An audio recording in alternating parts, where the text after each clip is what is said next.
Hey, hello, what's up, guys? I am Arisiva Sheikh and welcome to my brand new video. আশা করি আজকে video title এবং thumbnail দেখে আপনারা হয়তো এতক্ষণে বুঝেই গিয়েছেন আজকের এই ভিডিওটা কি নিয়ে হতে চলেছে। গাইজ, আজকের এই ভিডিওতে আমি আপনাদের সাথে আলোচনা করতেছি বাইক মাস্টার সার্ভিস করতে কিভাবে কত টাকা খরচ হয়, কেমনে কত টাকা লাগে। তো গাইজ, চলুন আজকের এই ভিডিওটা শুরু করা যাক। গাইজ, ফার্স্ট অফ অল আপনাদেরকে আমি বলে নিতে চাইবো বাইক মাস্টার সার্ভিস করার যে আর কি বিষয়টা, এইখানে কিন্তু এক এক ধরনের বাইক মাস্টার সার্ভিস করতে এক এক ধরনের টাকা লাগে। যেমন আপনার নেকেড ভার্সন বাইকগুলোতে মাস্টার সার্ভিস করতে একটু কম টাকা লাগে, আবার স্পোর্টস বাইকগুলোতে মাস্টার সার্ভিস করতে একটু বেশি টাকা লাগে। যেমন আপনি মোনোটনের সার্ভিস করেন সেটা একটু কম লাগবে, বাট আমাদের স্পোর্টস বাইকগুলোতে R15 বা GPX GSX-R এই বাইকগুলোতে একটু বেশি টাকা লাগে মাস্টার সার্ভিস করতে। আপনাদেরকে আমি একটা আন্দাজ দিই, চলুন। আমি কিছুদিন আগে না, তাও 2 থেকে 3 মাস আগে যখন আমার বাইক মাস্টার সার্ভিস করতাম, তখন আমি আমাদের বাইকটা মাস্টার সার্ভিস করতাম হলাম আমাদের এলাকার এক গ্যারেজ থেকে। ওই গ্যারেজটার নাম হলাম বাইক প্ল্যানেট। ওইখান থেকে আমি আমার বাইকটা মাস্টার সার্ভিস করতাম 1400-1500 টাকা এরকমে দিয়ে। আর সেইখানকার কাজ আমার ভালো লাগেনি। আর তারপর আমি আমার এখন বাইক সার্ভিস করে হলাম নবাবগঞ্জ বান্দুরা থেকে। সেখানে আমার বাইকটা মাস্টার সার্ভিস করতে মোট 1800 থেকে 1900 টাকা লাগে। আর আমি প্রতি মাসে আমার বাইকটা একটা করে মাস্টার সার্ভিস দেওয়ার চেষ্টা করি। আর প্রতি মাসে সম্ভব না হলেও 2 মাসের ভিতরে আমি অবশ্যই একটা করে মাস্টার সার্ভিস করাই। আমার বাইকের কন্ডিশন বুঝে আমি মাস্টার সার্ভিসটা ডান দিই। আপনাদের তো স্পোর্টস বাইক সম্পর্কে আর কি মাস্টার সার্ভিসের ধারণাটা দিলাম। চলুন এখন নেকেড ভার্সনের যে বাইকগুলো আছে সেইগুলো সম্পর্কে আপনাদের একটু ধারণা দিই। আমি যে আগে বাইক প্ল্যানেট থেকে যেখান থেকে আমার গাড়িটা মাস্টার সার্ভিস ডান দিতাম, সেখানকার মাস্টার সার্ভিস আমার একটুও ভালো লাগে না। তারা শুধু গাড়ির কিট খুলে গাড়িতে অয়েল টোয়েল দিয়ে বা গাড়ির চাকায় গ্রিস দিয়ে এইগুলো দিয়ে মাস্টার সার্ভিস ডান করে দেয়। আমার এগুলো একদমই ভালো লাগে না। বাট আমি এখন যেখান থেকে মাস্টার সার্ভিস করি নবাবগঞ্জ বান্দুরা, আপনারা যারা নবাবগঞ্জের আশপাশে আছেন তারা অবশ্যই বান্দুরা থেকে মাস্টার সার্ভিস করতে পারেন। যদি তার কন্ট্যাক্ট নাম্বার দরকার হয় ওই গ্যারেজের, তাহলে আমার এই ভিডিওর কমেন্ট বক্সে কমেন্ট করতে পারেন, আমি অবশ্যই পিন করে দিব। আর ওনাদের কাজগুলো সবই সুন্দর, ওনাদের অত্যাধুনিক মেশিন দ্বারা ওনারা সব কাজই ডান করে থাকে। আর ওনাদের মাস্টার সার্ভিস আলহামদুলিল্লাহ আমি অনেক ভালো পেয়েছি। আমি 2 থেকে 3টা সার্ভিস ওনাদের শোরুম থেকে দিয়েছি। আর এখন আপনাদের আমি নেকেড ভার্সনে যে কথাটা বলতেছিলাম সেই কথাটা আপনাদেরকে আগে বলে নিই। নেকেড ভার্সনে আমি বাইক প্ল্যানেট থেকে যখন সার্ভিস করাইতাম তখন আর কি নেকেড ভার্সনে আমি দেখতাম, বাট আমার নেকেড ভার্সনে কখনো বাইক ছিল না। আমার ফার্স্ট শিফটই হওয়া স্পোর্টস বাইকে। নেকেড ভার্সনে হয়তো বা 1100 থেকে 1200 টাকা দিয়ে ধামরাই বাইক প্ল্যানেট থেকে মাস্টার সার্ভিসটা আপনি করতে পারবেন, কিন্তু সেখানকার সার্ভিস আমার ভালো লাগে না। আমি অনেস্টলি বলতেছি, কিন্তু তাদের বিহেভিয়ার গুড, তাদের বিহেভিয়ার সম্পূর্ণ দিক থেকে ভালো। আমি যখনই মাস্টার সার্ভিস করতে ওনাদের ব্যবহার আমি সবসময় ভালো পেয়েছি, কখনো খারাপ বিহেভিয়ার করেনি আমার সাথে।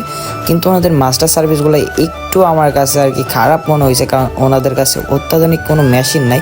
বাট বান্দুরা যেখান থেকে আমি এখন মাস্টার সার্ভিস করি, ওনারা অত্যাধুনিক মেশিন দ্বারা সব কিছু আমার ওয়াশ করে দেয়, সেগুলোর জন্য আমার ভালো লাগে। আর আমার বাইক যদি আমার ভালো সার্ভিস না হয় তাহলে আমার মাথা এমনিতেই গরম হয়ে যায়, কারণ এইটা আমার একটা শখের জিনিস। এইটাকে যদি আমি ভালো মতো পরিপাটি না রাখতে পারি তাহলে সবারই মাথা গরম হবে। আপনারা যারা বাইক রাইড করেন তারা অবশ্যই জানেন যে বাইক থেকে বিন্দু পরিমাণও শব্দ আসলে আপনাদের মাথায় কীরকম গরম হয়। সেটার জন্য আপনারা আবার যান গাড়ি সার্ভিস করানো, যেটা আমিও করি। এর জন্যই আর কি সবসময় ভালো জায়গা থেকে গাড়ি সার্ভিস করানোর চেষ্টা করবেন। টাকা একটু বেশি লাগুক, টাকাটা ফ্যাক্ট না, বাট আপনার জিনিসটা সুন্দর থাকুক, ভালো থাকুক, আমি এইটাই বলবো। আর টাকার জন্য কখনো কোনো জায়গায় থেকে সার্ভিস করবেন না, এই জায়গায় কম টাকা লাগতেছে সেই জন্য আমি এইখান থেকে গাড়িটা মাস্টার সার্ভিস করাই, এরকম ভাই কোনো দিনও করবেন না। তারা যদি আপনার কোনো পার্টসপাতি খুলে রেখে দেয় তাহলে সেইটা আর আপনারা কোনো দিনও আর কি ভালোটা পাবেন না। আর স্পোর্টস বাইকের দিকে তো আরও না। আর যারা GPX রাইড করেন তাদেরকে আমরা ভুলেও বলবো না, কারণ GPX-এর পার্টসপাতি এমনিতেই কোনো জায়গায় অ্যাভেলেবেল না, যেটা নিয়ে আমি এমনিতে অনেক প্যারা খাই। আমার 3 দিন ধরে অর্ডার করা লাগে শোরুমে, এরপর আমার সুন্দরবন কুরিয়ার সার্ভিসে দিয়ে যায়, দেন আমাকে ইনস্টল করতে হয়। এটা নিয়ে আমি আগেরবার অনেক প্যারা খেয়েছি। আমি যখন বাইকটা এক্সচেঞ্জ করি তখন আমার বলডেসের জন্য আমার 3 দিন আমার বাইকটা আমি গ্যারেজে রাখি, দেন সুন্দরবন কুরিয়ার সার্ভিসে আমার বলডেসের আসে, এরপর আমি লাগিয়ে আমার বাইকটা বাসায় আনি। সেই 3 দিন যে আমি কীভাবে ছিলাম আমি নিজেও জানি না। আর আপনারা আবারও বলছি, যারা নবাবগঞ্জের আশেপাশে আছেন তারা অবশ্যই বান্দুরা থেকে গাড়ি মাস্টার সার্ভিস করতে পারেন, তারা ভালো মাস্টার সার্ভিস করে, আমি নিজে বলছি। আর ধামরায় যারা আছেন তারাও চাইলে বাইক প্ল্যানেট থেকে সার্ভিস করতে পারেন, কিন্তু আমার কাছে তাদের সার্ভিসটা ভালো লাগে না। কিন্তু টুকটাক আহামরি যে কাজগুলো থাকে আমার বাইকের আমি সেগুলো এইখান থেকে করি, সেটার জন্য আমি আর নবাবগঞ্জ যাই না। বাট আমার গাড়ির কাজ করানোর জন্য আমি নবাবগঞ্জ যাই প্রতি মাসে বা প্রতি 1.5 মাস 2 মাস পরই যাই। গাইজ, আরেকটা কথা আপনাদেরকে না বললেই নয়, আপনারা যারা স্পোর্টস বাইক বাইক রাইড করেন তারা অবশ্যই যদি আপনাদের বাইকটা মাস্টার সার্ভিস করতে নিয়ে যান তাহলে অবশ্যই সকাল সকাল যাবেন।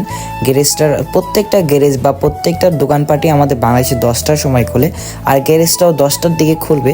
আপনারা চেষ্টা করবেন কি তখনই যাবেন অ্যান্ড সময় নিয়ে কাজটা তাদের করতে দিবেন, কখনোই তাড়াহুড়া করবেন না। আমি তো মাঝে মাঝে সকালবেলা গিয়েও রাত্রেবেলা 10টা 11টা 12টার দিকেও বাসায় আসছি অনেক দিন, আর কি বিকালেও গিয়েছি অনেক দিন, সেজন্য 10টা 11টার দিকেও বাসায় আসছি। আর যেদিনকে সকাল সকাল গিয়েছি সেদিন সন্ধ্যা 7টা 8টা এরকম টাইমে আমি চলে আসছি।